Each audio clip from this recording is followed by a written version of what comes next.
Buenos días a todos. Sí, efectivamente es la primera de las doctrinas relacionadas a los eventos finales.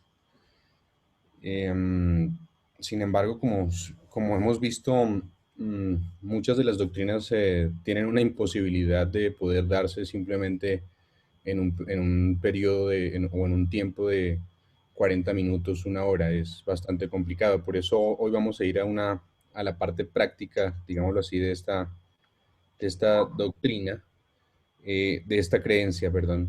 Vamos a ir a la parte central. Normalmente la doctrina es el ministerio de Cristo en el lugar, en el santuario celestial. Y pues ustedes sabrán que para hablar del ministerio de Cristo en el santuario celestial necesitaríamos hablar del santuario celestial, necesitaríamos detallar su paso por cada uno de los lugares, necesitaríamos hablar de las 2300 tardes y mañanas, necesitaríamos hablar del libro de Daniel. Hay bastante de lo que hablar. Por esa razón simplemente vamos a ir a la parte práctica y es vivir en el día de la expiación, que es lo que nos ha tocado a nosotros que vivimos en los últimos días. Así que vamos a ir simplemente allí con una introducción. Ya hemos pedido el Espíritu Santo y yo quiero que el Espíritu Santo sea el que se deposite o que esté aquí sobre nosotros para que Él nos ayude a comprender. Él es el mismo que da sanación, Él es el mismo que nos ayuda a reflejar el carácter que necesitamos reflejar. Así que vamos a poner mucha atención en esta mañana y vamos a participar si podemos hacerlo allí donde estamos. La identidad de la Iglesia Adventista está basada en la doctrina que estamos viendo hoy, el santuario celestial.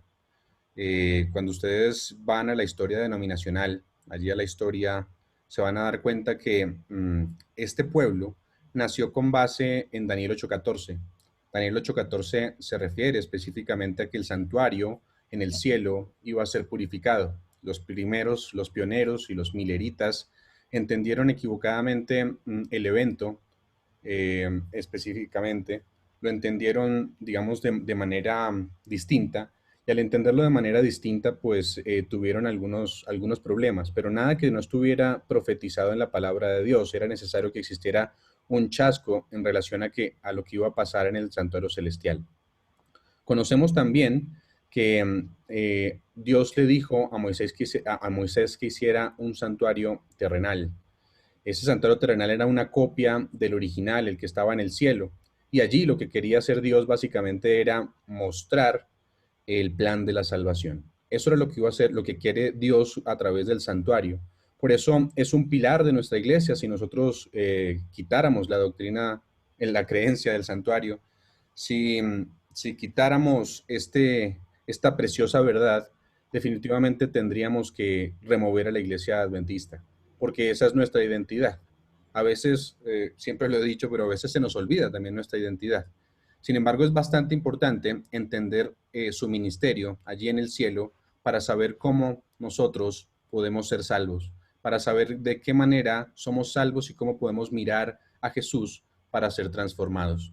Desde 1844 y basado en Daniel 8:14, sabemos que pasó la profecía de los 2300 tardes y mañanas que nos decía que después de 1844 iba a comenzar la fase en la que Jesús estaría en el lugar santísimo para separar, para hacer la separación del mundo, para dividir el mundo en dos: los que decidieron aceptar la sangre y entrar con él al lugar santísimo y los que no. Desde esa fecha entonces, por los muertos, comenzó el juicio en donde hay una separación para ver quiénes decidieron hacer lo correcto, aceptar a Jesús, y quiénes no. Eh, cuando los mileritas específicamente entraron allí al lugar santísimo, se dieron cuenta de varias verdades interesantes, pero vamos a estudiar algo entonces que pasaba en el antiguo Israel, pero vamos a aplicarlo ya a nuestros días. Después de 1844 vivimos en el día de la expiación y vamos a analizar ciertas cosas relacionadas al día de la expiación. Así que vamos a comenzar leyendo Hebreos, allí el capítulo 8, y vamos a leer desde el versículo 1 hasta el versículo 5. Hebreos 8, desde el versículo 1 hasta el versículo 5. Vamos a analizar hoy qué significa para nosotros vivir en el día de la expiación. ¿Qué significa vivir en el lugar santísimo del santuario celestial? Hebreos 8, del 1 al 5, cuando alguien lo tenga, si quieren, digamos, dice amén y lo puede leer, tiene una comparación del santuario terrenal y sus servicios, sus servicios con el santuario celestial y sus servicios también. Así que leámoslo. Versículo del 1 al 5. ¿Quién lo tiene por allí?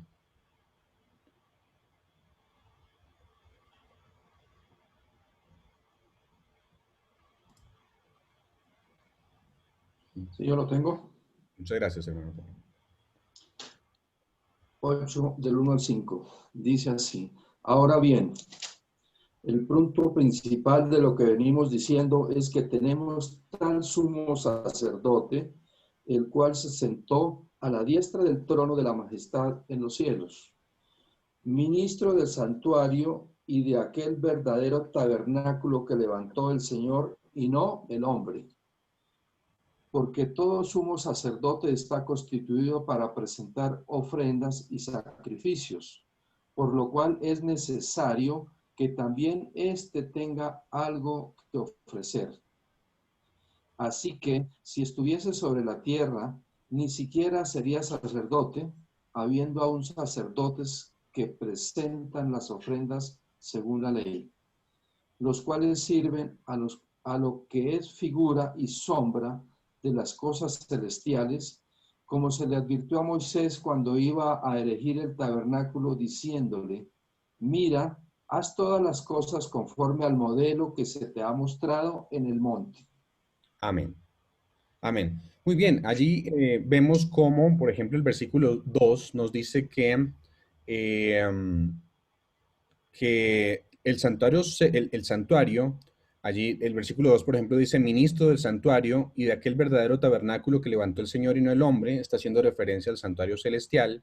Luego entonces dice el versículo 3 que porque todo sumo sacerdote está constituido para presentar ofrendas y sacrificios, por lo cual es necesario que también o sea, Jesús, tenga algo que ofrecer. Y finalmente nos está diciendo que el versículo 5 que el santuario terrenal era una figura y sombra de las cosas celestiales. Y específicamente dice allí cuál era la figura y sombra de las cosas celestiales. Así que nos está hablando del servicio del santuario terrenal y nos está diciendo que era una sombra del servicio original que estaba en el santuario celestial. El punto principal de este texto es que el santuario celestial y sus servicios eran ilustrados en miniatura por el santuario terrenal y sus servicios. Es decir, era simplemente una representación lo que pasaba aquí en la tierra de lo que estaba en el cielo. Ahora, normalmente cuando nosotros estudiamos el día de la expiación en el santuario terrenal, nos enfocamos principalmente en lo que ocurría dentro del santuario. Y eso está bien, no está mal. Es decir, seguimos la obra de Jesús dentro del santuario en el cielo. Pero de la misma manera, cuando nosotros estudiamos el santuario celestial, también hablamos de lo que pasa allá. Nos enfocamos en lo que Jesús está haciendo allá, pero ignoramos un enfoque importante. Mientras Jesús está allá, ¿qué hacía el pueblo afuera del santuario mientras el sumo sacerdote estaba dentro? Y hoy quiero que nosotros entendamos eso. Mientras Jesús está allá, ¿qué hace el pueblo acá mientras sigue a Jesús en el santuario celestial? La pregunta que nos haríamos inicialmente es, ¿qué hacía el pueblo afuera en el día de la expiación? Alguien que tal vez se lance con una respuesta. ¿Qué hacía el pueblo afuera en el día de la expiación? ¿Qué estaba haciendo el pueblo afuera? Oraban, pedían perdón, oraban. Sí, oraban, pedían perdón. De hecho, saqué una lista de 10 cosas específicamente de lo que pasaba allí, ¿sí? Lo que nosotros debemos hacer es reunirnos con fe en torno al santuario. Vamos a detallar lo que se hacía, porque eso mismo entonces debemos hacerlo nosotros. ¿Qué se hacía en el campamento mientras el sacerdote estaba adentro, ¿cierto? ¿Y qué debemos hacer nosotros si es una figura, eh, básicamente lo que pasaba en el Antiguo Testamento, allí hablando de lo que hacía el pueblo afuera, y qué debemos hacer entonces nosotros? Una lista de cosas que el pueblo tenía que hacer y que el que no lo hiciera moría, la encontramos, vamos a darnos cuenta qué hacía. Bueno, Una de las primeras cosas que hacía era que durante 10 días se escuchaba el sonar de las trompetas que le advertía al pueblo que se preparara para el día de la expiación. ¿Sí? Entonces dice que durante 10 días había un sonar de trompetas que le advertía al pueblo que se preparara para el día de la expiación. ¿Qué más se hacía? Se exigía acto de presencia de toda persona en el pueblo en el día de la expiación. Es decir, estaban todos allí afuera y había una lista de cosas también que estaban haciendo afuera mientras estaban en presencia, digámoslo así, en el campamento. Ahora, no podían trabajar, ¿sí? Dice que era solemne, santa convocación. No podían quedarse en su casa, ninguno podía quedarse en su carpa. Seguir por fe, tenían que seguir por fe lo que estaba haciendo el sacerdote allá adentro. Por eso el sacerdote tenía unas campanas en su orla y ellos estaban escuchando allí mientras el sacerdote se movía. Tenían que estar siguiéndolo entonces por fe. Ya dije que era un día de santa convocación. Levítico 16 y 23 también nos dice que debían afligir sus almas. ¿Sí? ¿Qué significaba afligir sus almas? Afligir sus almas era arrancar el pecado de la vida por la gracia de Dios. Eso era afligir sus almas. También debían hacer algo importante. Ellos debían ayunar en el día de la expiación. Y vamos a comenzar a aplicarlo a nosotros. ¿Será que nosotros, pregunta, si nosotros estamos viviendo en el día de la expiación, entonces nosotros debemos ayunar desde 1844? ¿Sí? Es decir, necesitamos ayunar desde esa fecha, es decir, desde esa fecha estaríamos ayunando. No, específicamente no es que tengamos que ayunar literalmente, ¿sí? Tendemos que entender entonces qué es el ayuno. Para nosotros, ¿qué es el ayuno? Digamos aquí, cuando alguien le dice a otra persona, vamos a ayunar, ¿qué se entiende normalmente como ayunar? Dejar de comer. Abstenernos de algo agradable. Pero normalmente lo asociamos con dejar de comer, así como lo dijo Diego hace un momento. Para nosotros es dejar de comer. Y eso no está mal, ¿no? La Biblia nos llama a hacer ayuno. Em, pero la Biblia también define el ayuno de dos maneras, ¿sí? ¿Cómo definirá la Biblia el ayuno para entender qué es lo que necesitamos nosotros hacer, deberíamos estar haciendo desde 1844? Miren lo que dice Consejos sobre el régimen alimenticio, la página 223. Miren lo que dice y entendámoslo. Dice, el ayuno verdadero que debiera recomendarse a todos es la abstinencia de toda clase de alimento estimulante y el consumo apropiado de alimentos sencillos que Dios ha provisto en abundancia. ¿Qué dice allí? Que el ayuno verdadero que debiera recomendarse a todos es abstenerse de toda clase de alimento ¿qué? Estimulante y el consumo apropiado de alimentos sencillos que Dios ha provisto en abundancia. Eso incluye el café. Muchos adventistas todavía son adictos al café frío o caliente, pero incluye el café. Abstenerse de todo alimento eh, que es estimulante. Ahora, ¿ustedes saben cuál es el propósito de la reforma pro salud? Alguien que me diga cuál es el propósito de la reforma pro salud. Que tengamos mentes claras para discernir el mensaje de Dios, ¿no? Excelente. Ese es el propósito de la reforma pro salud. No es vivir más años sin enfermedades. No es que no nos dé cáncer, porque a veces pensamos, y claro, eso nos ayuda bastante para eso, pero no es vivir más años, es básicamente tener una mente clara para que el Espíritu Santo pueda habitar en nosotros. Que podamos tener fuerza mental para vencer el pecado, ¿sí? Esa clase de ayuno entonces se puede practicar desde 1844. ¿Ustedes qué creen? Sí, claro que sí, claro. ¿Cierto? Entonces, es abstenernos de alimentos porque el Espíritu Santo quiere habitar en nosotros y cuando nosotros nos abstenemos de alimentos estimulantes, eso quiere decir que el Espíritu Santo ahora puede habitar en nosotros y podemos tener una mente clara, como bien lo decía Carolina allí. Otra definición del ayuno que todos conocemos. Entonces, la primera definición de ayuno tiene que ver con abstenencia de toda clase de alimento estimulante. Y no es una cuestión de una semana, ¿no? Está relacionado con una cuestión de un estado para los hijos de Dios. Otra definición entonces de ayuno es la que encontramos en Isaías 58, 5, del 5 al 7. ¿Quién lo tiene por allí? ¿Quién quiere leerlo? Isaías 58 del 5 al 7. Esta es una de las cosas que deberíamos entender que hacemos cuando ayunamos.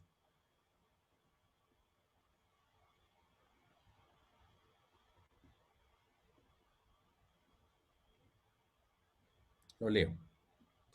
Dice, es tal el ayuno que yo escogí, que de día aflija al hombre su alma, que incline su cabeza como junco y haga cama de silicio y de ceniza. ¿Llamaréis a esto ayuno y día agradable a Jehová? Versículo 6. ¿No es más bien el ayuno que yo escogí, desatar las ligaduras de impiedad, soltar las cargas de opresión y dejar libres a los quebrantados y que rompáis todo yugo? ¿No es que partas tu pan con el hambriento y a los pobres errantes albergues en casa, que cuando veas al desnudo lo cubras y no te escondas de tu hermano? O sea que lo que nos está diciendo el texto es que necesitamos tener una piedad como.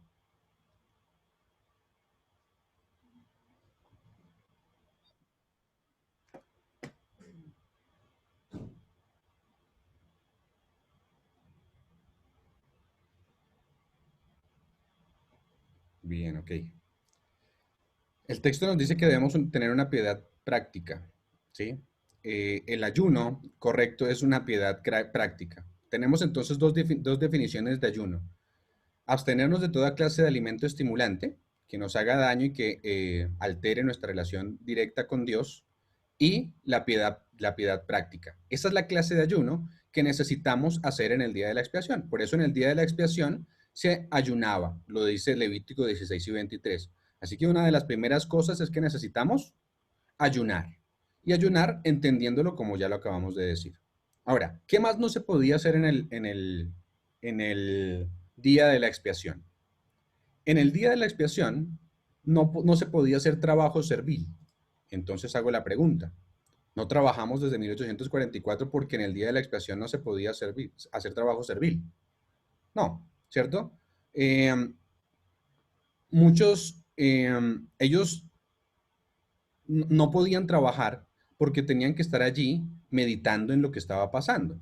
Lo que nos está diciendo esto es que si tenemos algún trabajo que nos distraiga de nuestro enfoque, que es seguir a Jesús en el cielo, y con esto no decimos que no podemos trabajar, sino simplemente es enfocarnos. Si hay algo que llame la atención mucho más de lo que está haciendo Jesús en el lugar santísimo, entonces ese trabajo sí debemos reenfocarlo, ¿no? Por eso, aunque nosotros trabajemos, nuestra mente debe estar puesta allí en el cielo. Debemos poner en orden entonces nuestras prioridades aquí en la tierra.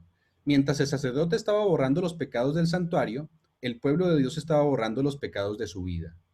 Entonces, mientras en este momento Jesús está borrando los pecados de los muertos inicialmente en el santuario, nosotros debemos estar borrando los pecados de nuestra vida. No se borraba nada del santuario que no fuera borrado de la vida. ¿Sí? No se va a borrar nada del santuario que no sea borrado también de nuestra vida. Debe ser entonces borrado. Entonces, no poder hacer trabajo servil significa que debemos enfocarnos en lo que está haciendo Jesús allí en el lugar santísimo. Y que si hay algo que distraiga en esta vida de ese asunto que es nuestra cosa primera que deberíamos hacer, entonces debemos reenfocarlo. ¿Qué más pasaba en el santuario mientras se celebraba el día de la expiación? Los que no cumplían, el que no estaba allí afuera, era cortado y destruido del pueblo. Levítico 23 explica que cualquiera que no afligía su alma en el día de la expiación iba a ser cortado en medio del pueblo y también iba a ser destruido, ¿sí? Entonces, interesante eso. El que no estaba en sintonía con lo que pasaba allí, entonces iba a ser borrado del pueblo. Ojo que eso también puede pasarnos a nosotros. El que no se enfoque en lo que pasa en el lugar santísimo puede ser cortado de en medio del pueblo. Algo que más pasaba, al concluir el día de la expiación, había tan solo ¿cuántos grupos? ¿Cuántos grupos quedaban cuando el día de la expiación concluía?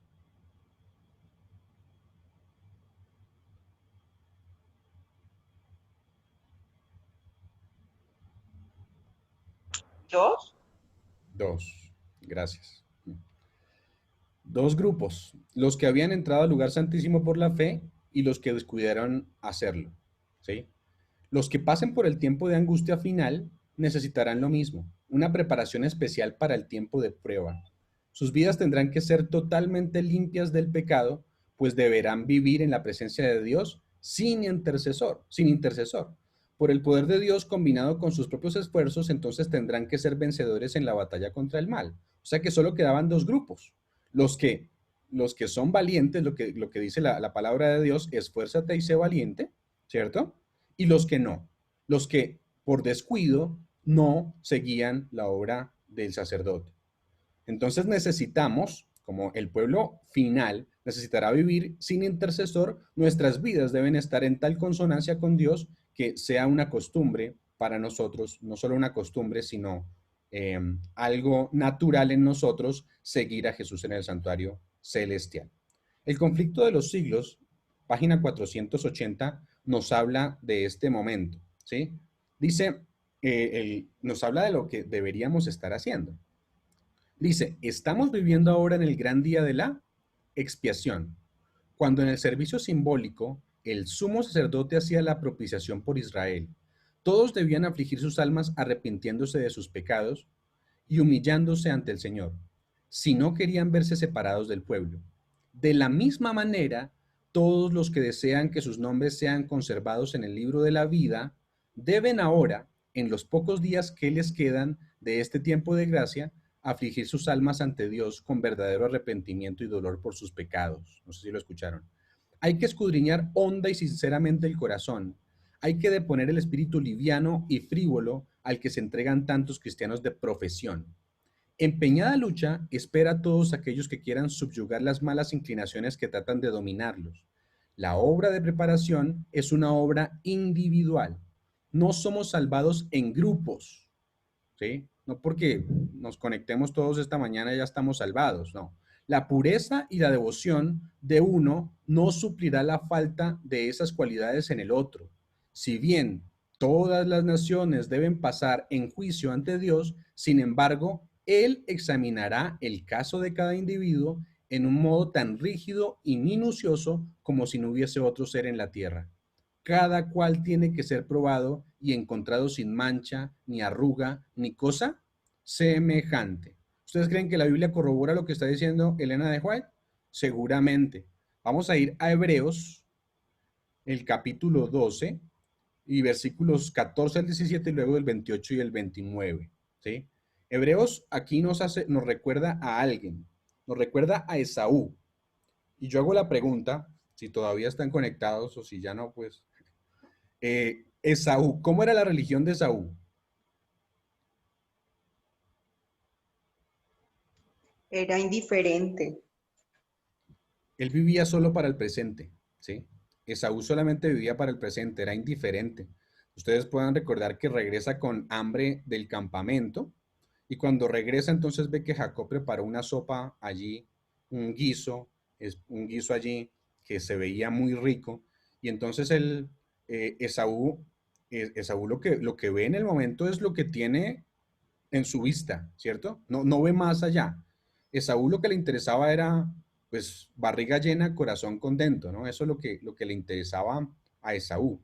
Y una vez Esaú entonces regresa, claro, estuvo mal que Jacob se hubiese aprovechado de esa situación y le robara la primogenitura, pero lo que nos dice es que Esaú simplemente vivía el presente, no vivía más allá del presente, solamente vivía el presente y lo que pasaba en el presente. Era indiferente con lo demás.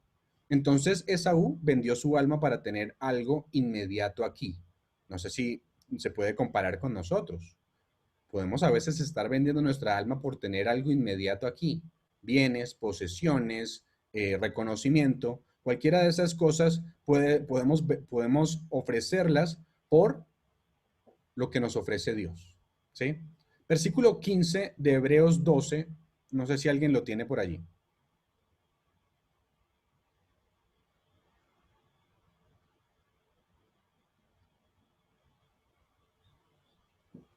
Sí, dice así. Mirad bien, no sea que alguno deje de alcanzar la gracia de Dios, que brotando alguna raíz de amargura os estorbe y por ella muchos sean contaminados. Sí, exacto. Entonces nos dice, sí, claro, esa versión es interesante, pero hay una versión que dice así, hermano Pedro, también, mire. Dice, seguid la paz la paz con todos y la santidad. Ese es el 14, me dijo que leyera el 15. Entonces me lo salté. ¿Puede leer ese, por favor? El 14 dice, seguid la paz con todos y la santidad sin la cual nadie verá al Señor.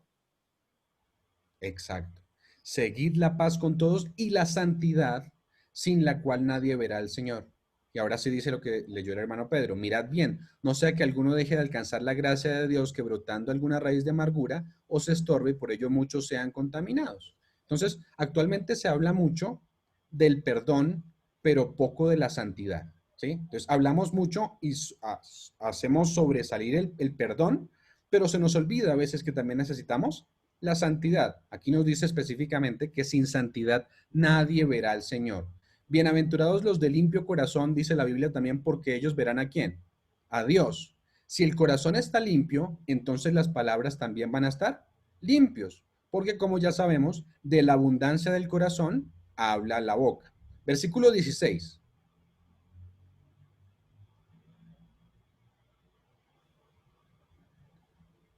Dice, no sea que haya algún fornicario o profano como Esaú, que por una sola comida vendió su primogenitura. El 17 también. Porque ya sabéis que aún después, deseando heredar la bendición, fue desechado y no hubo oportunidad para arrepentimiento, aunque la procuró con lágrimas. Esta será la misma experiencia que tendrán muchos que vivir en el tiempo de angustia. Cuando nosotros leemos acerca de las escenas del tiempo de angustia, muchos le van a rogar al Señor que perdone sus pecados, pero ya será demasiado tarde. Lo que nos está diciendo aquí es que necesitamos de santidad sin la cual nadie puede ver al Señor. Necesitamos tener un corazón puro.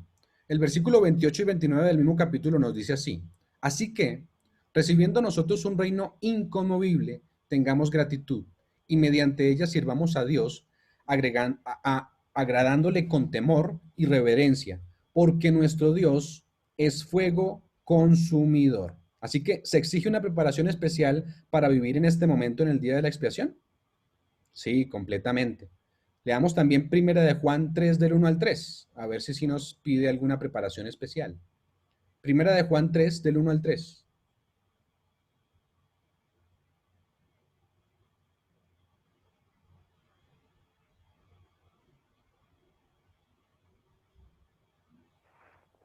Mirad cuál amor nos ha dado el Padre, para que seamos llamados hijos de Dios.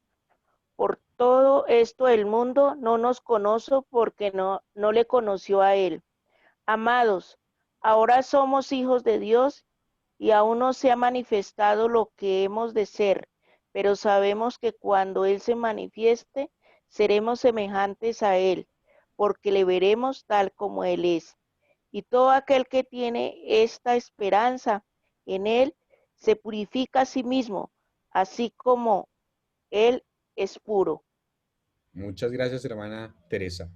Claro que sí, lo dice el versículo 3. Y todo aquel que tiene esa esperanza en él, esta esperanza en él, se purifica a sí mismo como él, como a sí mismo como él es puro. Nos está diciendo que necesitamos purificarnos a nosotros mismos y vivimos desde 1844, vivimos en el gran día de la expiación, en donde se decía que 2300 tardes y mañanas y el santuario será purificado. Pero dijimos que no se puede purificar el santuario sin haber primero purificado nuestras vidas. Necesitamos hacer primero eso. Entonces esto es lo que debemos hacer. Todo aquel que tiene esta esperanza, y yo creo que todos los que estamos conectados aquí, y toda la iglesia de la Esmeralda, tiene la esperanza en Él. Esa esperanza de que Él se manifestó y que necesitamos ser como Él es. Pero todo aquel que tiene la esperanza de recibir a Jesús por segunda vez, se purifica a sí mismo porque Él también es puro. Corroboramos entonces lo que decía Mateo 5:8. Bienaventurados los de limpio corazón, porque ellos verán a Dios.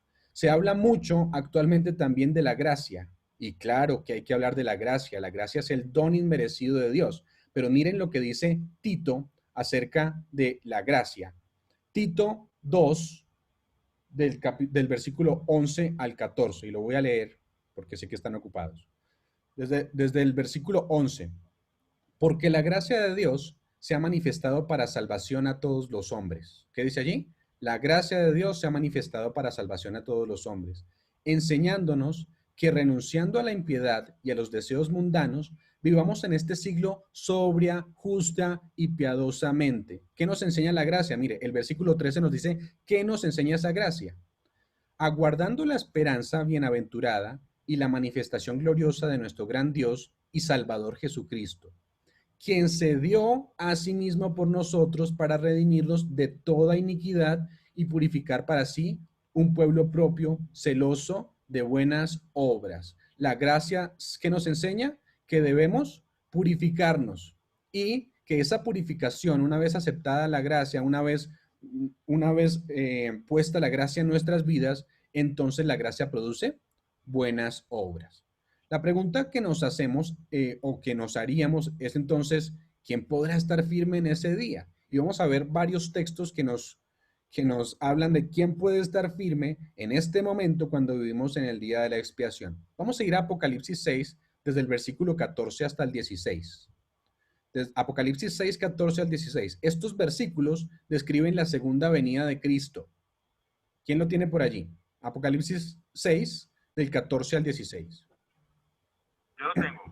Gracias. Y el cielo se desvaneció como un pergamino que se enrolla y todo monte y toda isla se removió de su lugar. Y los reyes de la tierra y los grandes, los ricos, los capitanes, los poderosos y todo siervo y todo libre se escondieron en las cuevas entre las peñas de los montes. Y decían a los montes y a las peñas, caed sobre nosotros y escondednos del rostro de aquel que está sentado sobre el trono y de la ira del Cordero. Muchas gracias. Hasta ahí nos está diciendo lo que va a pasar, el evento cuando Jesús venga. Dice, el cielo se desvaneció como un pergamino que se enrolla y todo monte y toda isla removió su lugar. ¿Sí? Y lo último decía es que los impíos decían, caed a las peñas y a los montes, caed sobre nosotros y escondednos del rostro de aquel que está sentado en el trono, ¿cierto? El pasaje después, en el versículo 17, termina con una pregunta, ¿sí? El versículo 17, ¿cuál es la pregunta con la que termina? ¿Y quién podrá ser sostenido en pie? Exacto, dice, porque el gran día de su ira ha llegado y ¿quién podrá sostenerse en pie? Esto quiere decir estar firme, sostenerse en pie. ¿Qué significa esta palabra específicamente? ¿Qué es estar firme y sostenerse en pie? Marcos, por ejemplo, 3, 24 y 25 nos dice que un reino dividido contra sí mismo no puede permanecer. Es la misma palabra de sostenerse en pie. Un reino dividido contra sí mismo no puede permanecer. Juan 8:44 nos dice que Satanás al principio no permaneció, no se sostuvo en pie allí, no permaneció en la verdad. Primera de Corintios 10:12 dice, el que cree estar firme, mire que no caiga. La pregunta es, ¿quién podrá estar firme, no?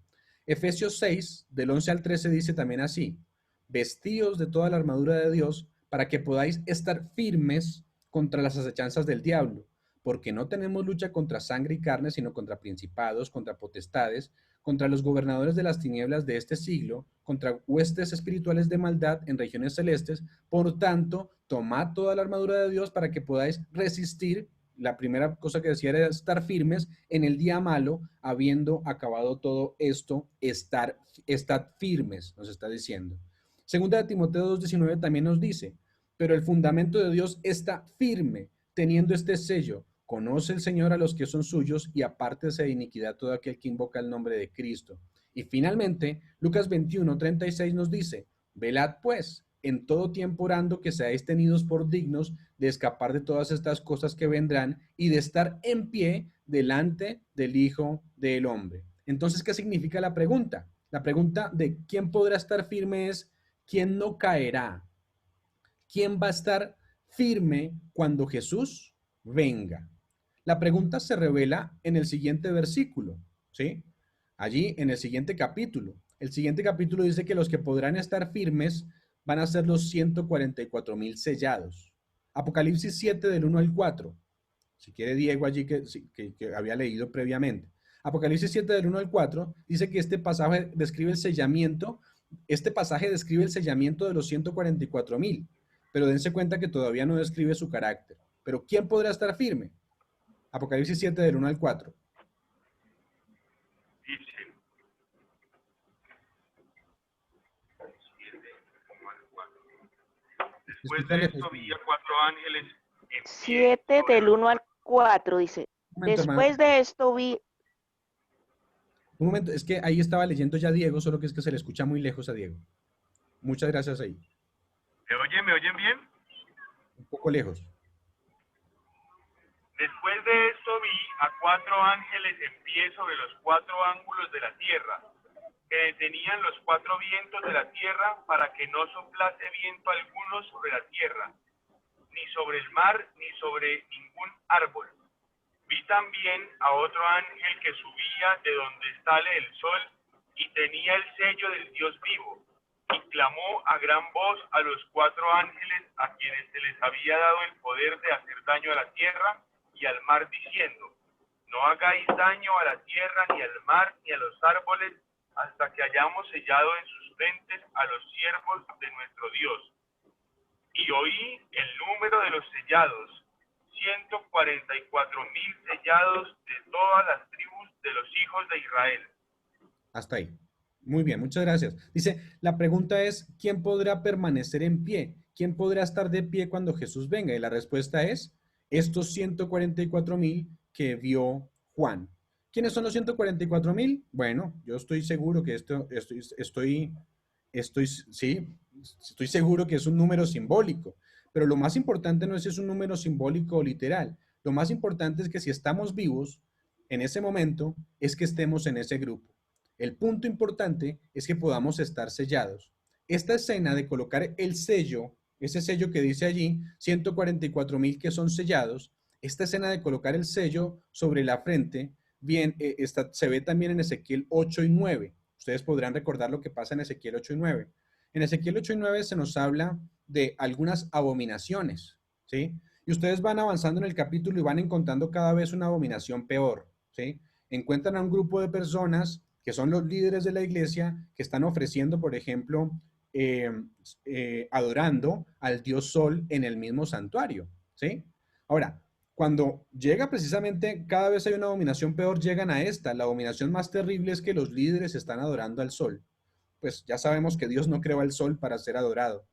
Pero después de esto, había un grupo pequeño. De Ezequiel 9 después lo narra. Dice, allí en Ezequiel 9 dice, pon una marca, se le dijo a un ángel, pon una marca en la frente de los que claman y gimen. Un segundo. Perdón. Entonces dice allí, pon una marca enfrente de los que claman y gimen por las abominaciones que se cometen en el pueblo de Dios. Dense cuenta, los mismos líderes dentro del pueblo de Dios estaban haciendo terribles abominaciones, pero había un grupo pequeño en donde este ángel, donde se le dice a este ángel que ponga una marca a los que claman y gimen por esas abominaciones que se cometen en el pueblo de Dios. ¿Ustedes creen que eso aplica para ahora? Sí, completamente. Actualmente también se cometen abominaciones en el mismo pueblo de Dios, pero solamente un grupo pequeño va a ser el grupo salvo, los que puedan estar en pie, los que puedan estar firmes. ¿Se aplica para ahora? Claro que se aplica para ahora. Apocalipsis 14, del 1 al 5, nos habla, ya leímos del Apocalipsis 7, que nos habla de quiénes son los 144,000, ¿cierto? Pero Apocalipsis 14, del 1 al 5, declara cuál es el carácter de estos 144,000. Es decir, qué carácter se necesita para estar de pie cuando Jesús vuelva. Apocalipsis 7 no dice nada del carácter de los que son sellados, pero este capítulo sí. Apocalipsis 14 del versículo 1, vamos a leerlo. Dice así. Después miré, y aquí el Cordero estaba de pie sobre el monte de Sión, y con él 144,000 que tenían el nombre de él y de su padre escrito ¿en dónde? En la frente. Tienen en su frente el nombre. Ustedes conocen que el nombre en la Biblia significa el carácter que ha sido puesto en el lóbulo frontal, allí, en nuestra mente. En nuestra mente, entonces, se pone allí el carácter de Dios una vez que nosotros lo aceptamos. Por eso dice que, miré aquí, y habían 144,000 que tenían el carácter de Dios escrito en su mente. Es lo que está diciendo allí. Versículo 2. Y oí una voz del cielo, como estruendo de muchas aguas y como sonido de un gran trueno, y la voz que oí era como de arpistas que tocaban arpas. Y versículo 3. Y cantaban un cántico nuevo. ¿Qué quiere decir esto de que cantaban un cántico nuevo? Pasaron por una experiencia similar a la que pasó Israel a orillas del Mar Rojo. Dice, cantaban un cántico nuevo delante del trono y delante de los 4 seres vivientes y de los ancianos, y nadie podía aprender el cántico, sino aquellos 144,000 que fueron redimidos dentro de los de la tierra. Éxodo 15 nos habla de la experiencia de Israel cuando cantaron, cuando María hizo un canto después de que pasaron el Mar Rojo y lo cantaron. ¿Nosotros podemos cantar hoy en día las palabras de ese himno? Sí, seguramente podríamos cantar el Éxodo 15, pero ¿será que podríamos cantar el canto como lo cantó Israel?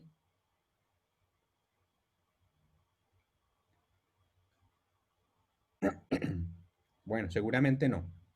Nosotros no podemos cantar el cántico como lo cantó Israel porque nosotros no vivimos la misma experiencia que vivió Israel, ¿sí? Por esa razón no lo podemos cantar. Por eso este cántico nuevo que cantan los 144,000 solamente lo pueden cantar los 144,000 porque son los que han pasado por momentos complicados, los que han perfeccionado su carácter y saben qué es cantar este himno. Por eso cantan un cántico nuevo que nadie más puede aprender sino ellos, el cántico de su experiencia. Versículo 4. Estos son, los 144,000, los que no se contaminaron con mujeres, pues son vírgenes. Estos son los que siguen al Cordero por donde quiera que va. Estos fueron redimidos dentro de los de la tierra, de los hombres, como premisas para Dios y para el Cordero. O sea que nos está diciendo que tienen también que ser vírgenes, no se contaminaron con mujeres. O sea que los que están casados salen de ahí. No, ¿cierto? Lo que el texto nos está diciendo es que profesan una fe pura, ¿cierto? Que profesan una fe pura al Señor, no que no hayan estado nunca en otra religión, sino que mientras conocieron a Jesús, entonces su experiencia fue la de una fe pura. Con la luz que recibieron, entonces ellos tuvieron una fe pura que fue en aumento. Y versículo 5 nos dice, y en sus bocas no fallada mentira, pues son sin mancha delante del trono de Dios. Así será la generación final, la generación que vivirá en el día de la expiación, una generación que tenga el nombre, el carácter de Dios en su frente, una generación que cante un cántico nuevo, el cántico de la experiencia, de lo que es vivir un momento complicado de persecución, ¿sí? Y unas personas que no se contaminen con mujeres, que mantengan una fe pura y que sigan al Cordero por donde quiera que va. La misma pregunta en otros textos, la misma pregunta de quién podrá sostenerse en pie. Joel 2:11. Joel 2:11 nos habla, de hecho, de manera muy parecida a lo que pasaba en el día de la expiación. Ustedes van a encontrar en Joel 2 el sonar de las trompetas que anuncia el día, la aflicción del alma con lloro y lamento, la convocación y reunión del pueblo, el ayuno, el arrepentimiento y la conversión, el lloro, el clamor de los sacerdotes. Entonces van a encontrar todo esto, los mismos elementos que se celebraban en el día de la expiación en Joel 2. El versículo 11 dice así, y Jehová dará su orden delante de su ejército. Cuando ustedes leen, digamos que este texto es muy parecido a Apocalipsis 19, 11 y 14, que dice que Jesús viene en un caballo blanco. Por eso dice, y Jehová dará su orden a su ejército, porque muy grande es su campamento, fuerte es el que ejecuta su orden, porque grande es el día de Jehová y muy terrible, ¿y quién podrá soportarlo? Hace la misma pregunta. Así que se está refiriendo aquí Joel 2, de cuando Jesús venga en las nubes de los cielos en su caballo blanco, y hace la misma pregunta, ¿quién podrá soportar ese día? La respuesta está a continuación de ese texto, que dije que se describía el día de la expiación, características específicas del día de la expiación. Versículo 12, miren lo que dice, por eso pues, ¿quién podrá soportar ese día? Por eso pues ahora dice Jehová, convertíos a mí con todo vuestro corazón, con ayuno y lloro y lamento. En el día de la expiación se hacía ayuno, lloro y lamento. Se hacía ayuno, lloro y lamento. Por eso dice, convertíos con ayuno, lloro y lamento. Versículo 13. Rasgad vuestro corazón y no vuestros vestidos, y convertíos a Jehová vuestro Dios, porque misericordioso es y clemente, tardo para la ira y grande en misericordia, y que se duele del castigo. Dice, rasgad vuestros corazones. ¿Eso se hacía en el día de la expiación? También se hacía. Versículo 14. ¿Quién sabe si volverá y se arrepentirá y dejará bendición tras de él? Esto es ofrenda y libación para Jehová vuestro Dios. ¿Sí? Tocad trompeta en Sión, proclamad ayuno, dice el versículo 15, convocad asamblea. Mira, aquí está también las trompetas y está la asamblea. Versículo 16, reunid al pueblo, santificad la reunión, juntad a los ancianos, congregad a los niños y a los que maman, salga de su cámara el novio y de su tálamo la novia. Los pastores, ¿qué deben estar haciendo? Dice aquí, los que lideran al pueblo. Dice, juntad a los ancianos, juntad a los que están allí en el pueblo, los pastores, los ancianos, los laicos, toda la iglesia debe estar haciendo lo que dice aquí. Enseñarle a sus miembros a lo que necesitamos afligir nuestras almas en el día de la expiación. No es enseñarle a los miembros a saltar y a rodar por los pasillos o hablar en un idioma que nadie entiende. No, necesitamos algo que sea de corazón. Versículo 17. Entre la entrada y el altar lloren los sacerdotes ministros de Jehová y digan, perdona, oh Jehová, a tu pueblo, y no entregues al oprobio tu heredad, para que las naciones se enseñoreen de ella, porque han de decir entre los pueblos, ¿dónde está su Dios? Entonces, ¿quién podrá soportar el día? Los que hacen esto en el día de la expiación. ¿Quién soportará ese día? Seguimos, hay otros dos textos allí. Isaías 33, del 14 al 16. Aparece la misma pregunta nuevamente de Apocalipsis 17. ¿Quién podrá sostenerse en pie mientras se celebra el día de la expiación? El 14. Dice, los pecadores asombraron en Sión, espanto sobrecogió a los hipócritas. ¿Quién de nosotros morará con el fuego consumidor? ¿Quién de nosotros habitará con las llamas eternas? La respuesta que dan muchos es que son los impíos, porque los impíos se van a quemar. Eso es lo que dicen muchos actualmente. Pero los justos van a ser los que van a vivir, los que van a tener un carácter a prueba de fuego. Miren lo que dice el versículo 15 y 16. La respuesta a la pregunta se subraya la conducta de los fieles. Dice allí, versículo 15 y 16. ¿Quiénes van a poder morar con el fuego consumidor? Versículo 15. El que camina en justicia y habla lo recto, el que aborrece las ganancias de violencia, el que sacude sus manos para no recibir cohecho, el que tapa sus oídos para no oír propuestas sanguinarias, el que cierra sus ojos para no ver cosa mala, éste habitará en las alturas, fortaleza de rocas será su lugar de refugio, se le dará su pan y sus aguas serán seguras. Esa es la clase de personas que vivirán entonces en el día de la expiación. Claro que sí, hoy en día debemos hablar de la gracia y del perdón, pero cuando entendemos completamente qué es la gracia y el perdón, entendemos lo que cuesta el perdón, entonces no vamos a querer seguir pecando. La pregunta es, ¿estaremos nosotros allí? ¿Sí? ¿Vamos a estar nosotros allí? Es la pregunta que nos hacemos. ¿O vamos a permitir que las pocas cosas que tenemos en este mundo nos quiten eso de estar allí? ¿Será que los bienes materiales, los hábitos acariciados, nos van a hacer que nosotros quitemos nuestra vista de lo que Dios nos ha ofrecido? Hay poder para vencer el pecado. Muchos dicen, seguiremos pecando hasta que Cristo venga. Cuando usted dice que vamos a seguir pecando hasta que Cristo venga, usted está diciendo que Dios no es fuerte, ¿sí? Usted limita el poder de Dios porque Dios dice que Él puede vencer el pecado. ¿Ustedes han escuchado ese texto que dice, casi todo lo puedo en Cristo que me fortalece? No, el texto no dice casi todo lo puedo en Cristo que me fortalece, dice todo lo puedo en Cristo que me fortalece. Lo más importante en relación con el misterio de Cristo en el santuario celestial es una entrega completa al Señor en este momento. Es saber que vivimos en el día de la expiación, pero necesitamos entregarnos completamente, no una partecita. Por eso pongamos todo a disposición del Señor. Proclamemos este mensaje al mundo. ¿Sí? La Biblia dice, ¿qué dará el hombre a cambio de su alma? ¿Sí? Ni mi casa, ni mi dinero van a servir en este momento. No sirven de nada, porque lo único que sirve es un corazón dispuesto. La salvación a través de Cristo Jesús.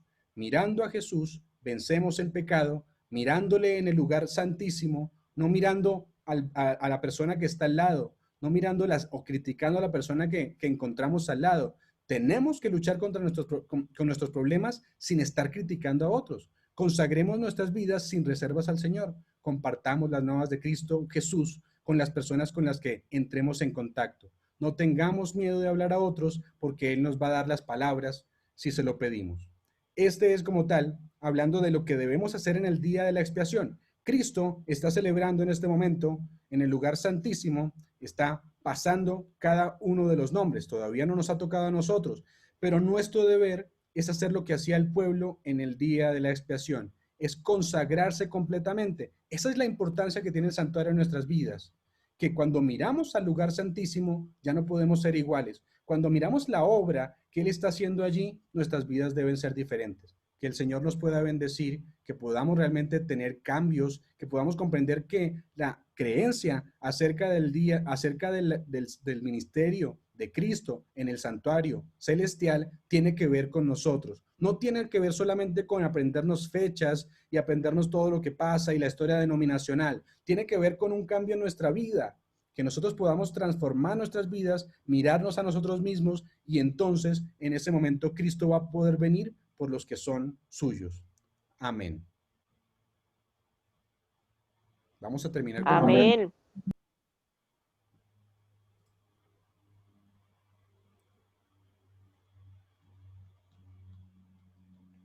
Vamos a terminar con una oración. Camila, ¿Sí? oración. Bueno, gracias.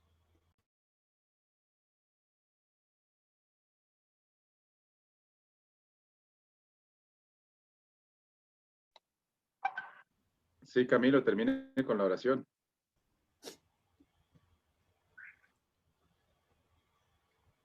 Señor Jesús, te damos gracias por las bendiciones que nos has dado hasta aquí. Perdona, Señor, nuestra indiferencia. Perdona, Señor, las veces que no comprendemos lo que estás haciendo en el lugar santísimo. No comprendemos tu ministerio allí en el cielo, Señor. Nuestras vidas tienen que ser diferentes aquí en la tierra. Tenemos que vivir como vivía el pueblo en ese tiempo, en el día de la expiación, Señor. Ayuno de verdad, abstenernos de alimentos, Señor, que seguramente impidan nuestra relación contigo. Ser buenos, Señor, con los demás, que sea el correcto ayuno que tú has escogido, Señor, que podamos librar a las personas de su yugo de esclavitud, Señor, que podamos preocuparnos por sus necesidades, Señor. Pero, Señor, también hay más características que se hacían en el día de la expiación, no solo el ayuno. Necesitamos hacer lloro por nuestros pecados, que con humildad podamos acercarnos al trono de la gracia y decir, hemos pecado hasta aquí, Señor, pero perdónanos. Ayúdanos a mirarte porque pronto vendrás allí en las nubes de los cielos, pronto se acabará también nuestro tiempo de gracia y en ese momento entonces ya no habrá un tiempo, Señor, para arrepentirnos. Que este sea el momento, Señor, que podamos dejar lo que este mundo nos ofrece, como le pasó a Esaú, que simplemente era lo que veía. Permítenos mirarte a ti, Señor, y ser transformados. Permítenos guiarnos por lo que tu Espíritu Santo ponga en nuestros corazones, porque podemos vencer el pecado, eso es lo que nos dice tu palabra. Necesitamos vencerlo para vivir en el día de la expiación. Gracias, Señor, porque has puesto en tu palabra el santuario como guía del plan de la salvación. No tenemos excusa de decir no lo conocemos, Señor, porque tú lo has puesto allí. Por eso, transforma nuestras vidas en este momento, nuestros corazones, que podamos vivir este día de manera diferente, Señor, y que podamos dejar la costumbre a un lado, Señor, que podamos cada día renovar nuestros votos a ti y ser transformados por tu Santo Espíritu. Gracias, Señor, porque hoy nos escuchaste, porque hemos estudiado tu palabra y porque estás con nosotros. Guíanos, guárdanos, lo pedimos en el nombre de Cristo Jesús. Amén.